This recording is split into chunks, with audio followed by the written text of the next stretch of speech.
love sweet God Manga. Lobster's a 10 on you, don't you grab it.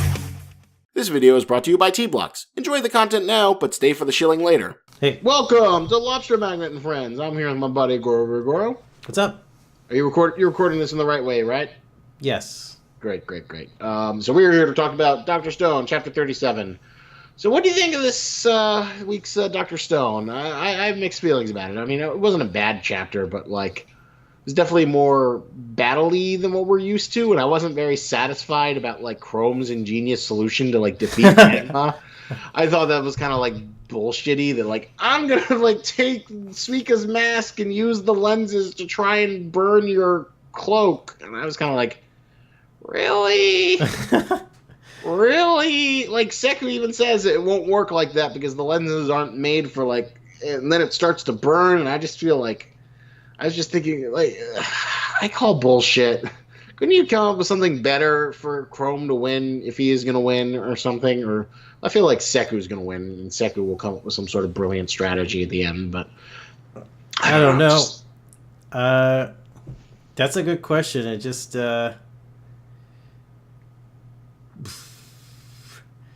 maybe it's not actually happening. It's like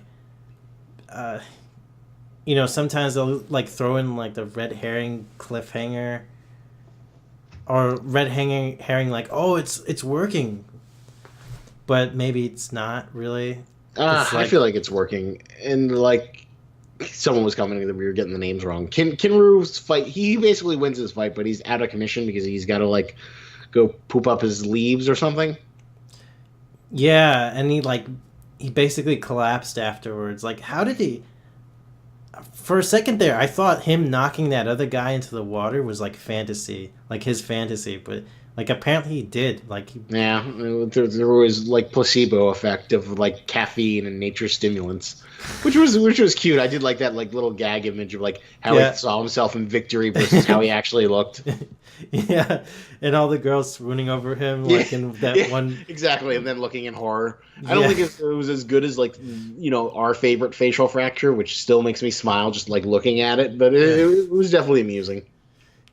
Yeah, like, I thought they did a pretty okay job, like, making those facial fractures feel pretty good, though.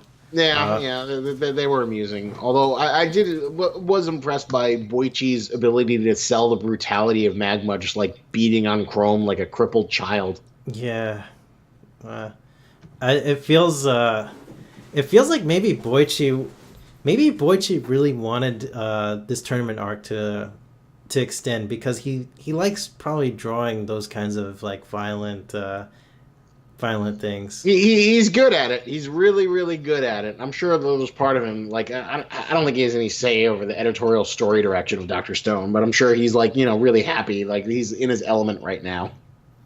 Yeah. Also, maybe it gives time for, like, you can extend this arc for a little bit, so you can, maybe, like, gives the writer some time to, like, come up with, a solid arc for the next arc or something like that. Maybe, or, like, some sort of better justification than pointing a magnet or glasses at, like, cloth and setting it on fire. I wasn't too bothered by that, honestly. I like the fact that it's like, oh, Chrome, this is my conviction as a person of science. I now believe in science. But, that's like, what other believable way do you think, like, Chrome has a chance against Magma? I don't know. Just something that's doesn't involve him, like, having to, like, sit there for, like, 5 minutes and being wailed upon. Like, Magma's just gonna, like, let him do that and, like, focus the thing on. So how do you think it's going to play out? Do you think, like, honestly, what I think is going to happen is I think it'll set fire to him, but Magma will, like, pat out the fire and then smack Chrome, and then Chrome will get, like, sort of a Pyrrhic victory, and Seku will be like, you are the best sciencer that the Kingdom of Science could ever ask for. Able to, make a fire with, convex or convex There'll, lenses. there'll be some sort of BS-y thing that like Chrome realized and how he was able to get the convex lenses to like do the fire, and it's like, good job, Chrome. Only those of the kingdom of science were good enough. Coo. You were And able then to find like some convex bubble within the concave lenses, you know, Yeah, to there'll be light some the fire. You brilliant it'll man. be like sort of Ginru, how he kind of got like his big hero moment, but then still loses the fight, even though he technically won against Magma. Yeah, something like that. I guess I But have then to Seku, weaken. and it does make sense that like, you know, in a traditional tournament structure, like the strongest guy has to fight against, you know, the main hero, which is Seku. Yeah, and it looks like, you know, Kinro, or is it Jinro? Kinro is going to be out of commission, and so Senku is going to like win the match automatically. Yeah, exactly. So we're never going to see how Senku's planned to fight. Well, we'll see him fight against Magma, and we'll see. Like, I'm sure he'll come up with some sort of like cool sciencey thing, and like, you know, oh, here's peanuts, and I know you're allergic to peanuts, and or he'll use poison ivy or something like that. Oh, these are poison ivy. This will make you all itchy. Oh, I can't stand it. My eyes are all super puffed up. And then he'll get to like rule the kingdom of science, and then it'll be great because then we can go back to what Dr. Stone is really good at. And then he'll probably like, you know, they'll ask him like, "You must marry Ruri," and Senku's like, "No, I'm giving Ruri's hand to Chrome," or something like that. Yeah, something like that. Like, I believe that the man who was able to truly stand up for her is the one who deserves her hand in marriage. Or, you know, he's like, I think that people should choose who they want to love for marriage. That's how we should do it. Like in progressive 21st century science kingdom. Yeah. So, yeah, I mean, they're gonna extend the arc for a little bit, but you know, even this, like, I'm not too bothered by it, cause, you know, Dr. Stone, like, for like a good while now has been entertaining, and it's still entertaining me now. True. Even this is entertaining. This is not like a bad chapter of manga. I guess I'm just holding it to a higher standard since we've gotten some like consistently strong Dr. Stone stuff. Yeah, I guess, you know, they're not afraid to mix it up every now and then. Like Dr. Stone, it really does like take some risks when they do this manga, I feel.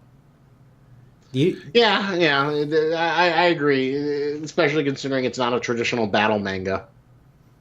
Yeah, like our main character was supposedly endurance guy for a good while, and then they kind of like shipped him off to like, you know, boarding school or whatever. And go off. Well, it was the best decision the series ever made. I'm so was. glad. It really was. And then we got this whole, you know, entourage of like village characters all at once. You know, when Senku went to the village with Kohaku, and we were just like, what the hell are they doing? Yeah. And then I forget. I want to figure out what the exact moment that we thought Dr. Stone was getting like really good. Was it the ramen thing? The ramen helped a lot. It was like a combination of like introducing Chrome and introducing the King of Science, and and introducing the arithmetic battle, and the ramen was like great. I love the ramen. Yeah, it was like introducing the Chrome, and like, you know, Chrome was a great sidekick science character. You know, he's fun, energetic. He's like thinking that science was like magic. All this sorcery, and then like, you know, oh, this is potassium phosphorates, and you know, Seku and him bonding over that, and then more like, you know, like Bill Nye the Science Guy. Like the more stuff we get of that, that's when Dr. Stone is like at its best. Yeah, and then you know, and I feel like I'm getting an educational lesson, which I know I'm going to forget in like a chapter or two, but I feel smart for having consumed it. That's when I think Dr. Stone is at peak Dr. Stone. Yeah, well, we got to remember then about concave and convex lenses then. Yeah. That was a nice little interesting thing. You know, a little sciencey thing, even if like in a battle manga, like the lamest thing, like how are you gonna make that look cool in an anime?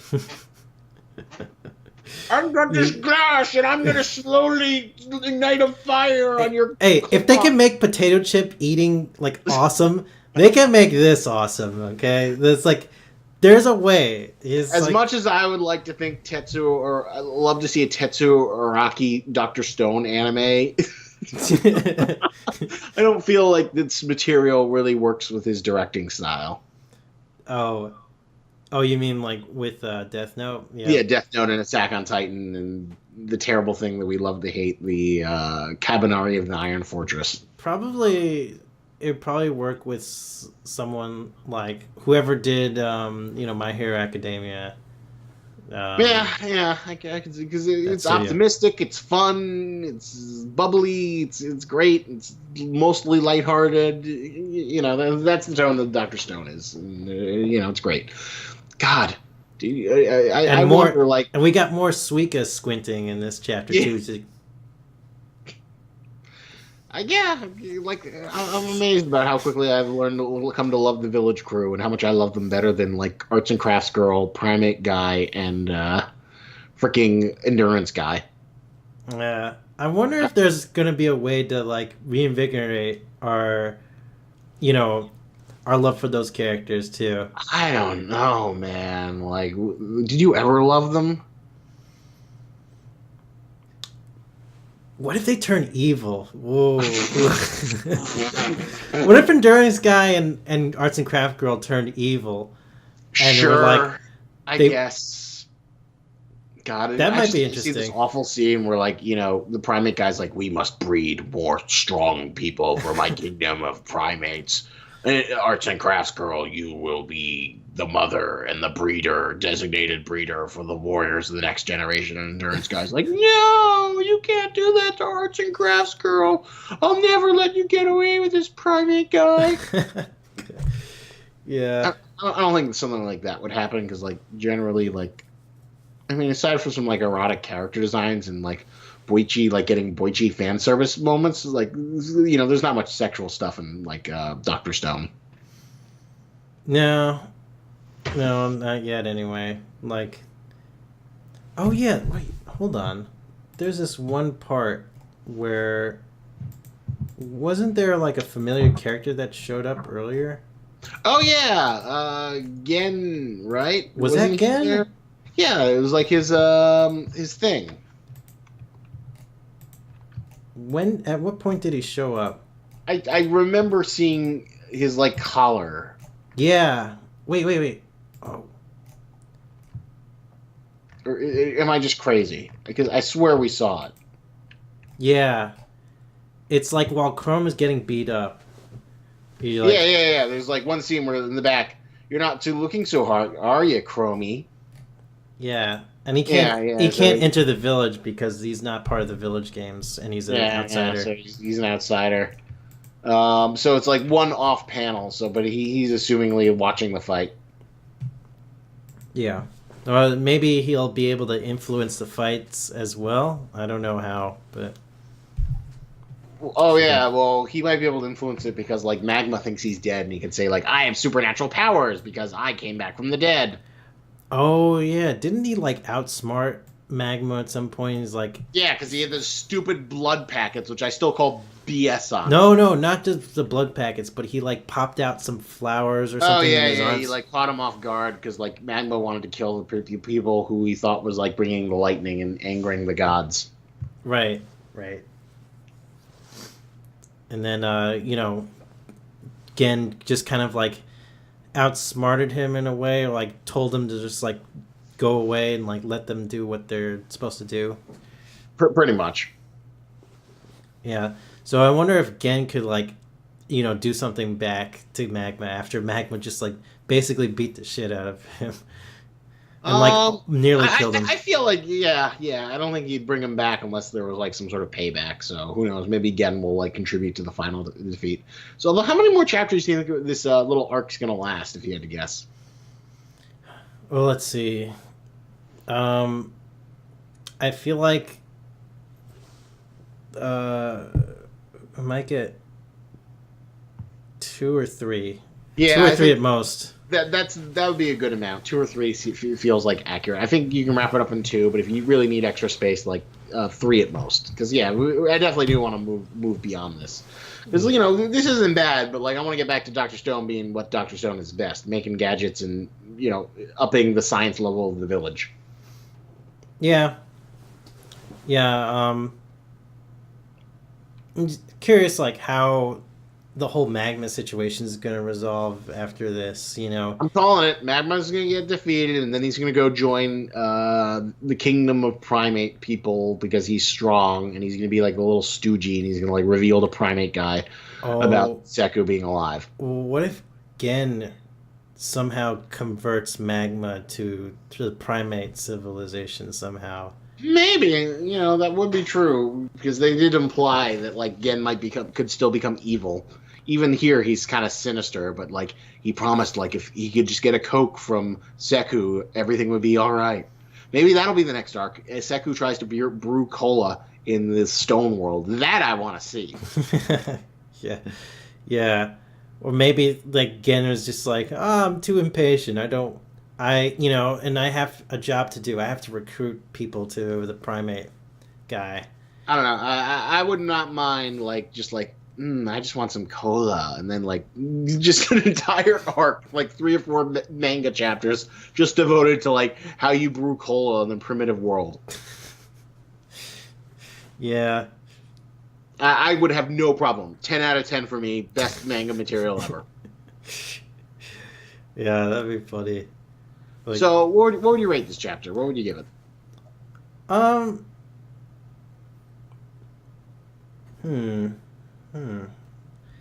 Somewhere between like a 7.5 and an 8, I think. Yeah, I'd give it a 7.5. It wasn't my favorite. I don't think it was that whole like I'm gonna burn him felt so bullshitty, and I still feel like it's bullshit. But it wasn't a bad chapter, but it was definitely like one of I think like one of the more disappointing chapters that we've seen. Yeah, I guess I'd give it a 7.5 too. I was like, yeah, it was a fun chapter. Like, don't get me wrong. Just like, I guess I expect a little bit more from Dr. Stone nowadays. Just,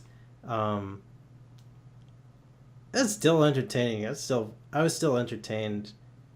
Just like not in the same way that I was in like, chapter after chapter of like so many great things. That's true. That's true.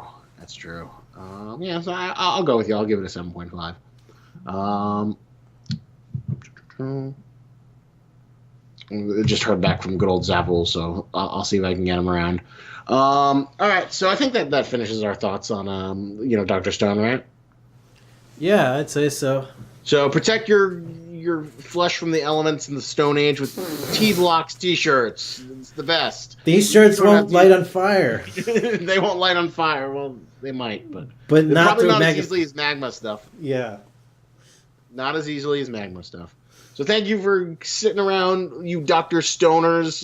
You're the best people ever for this small fan base. And remember, lobsters and tennis, but don't you grab it.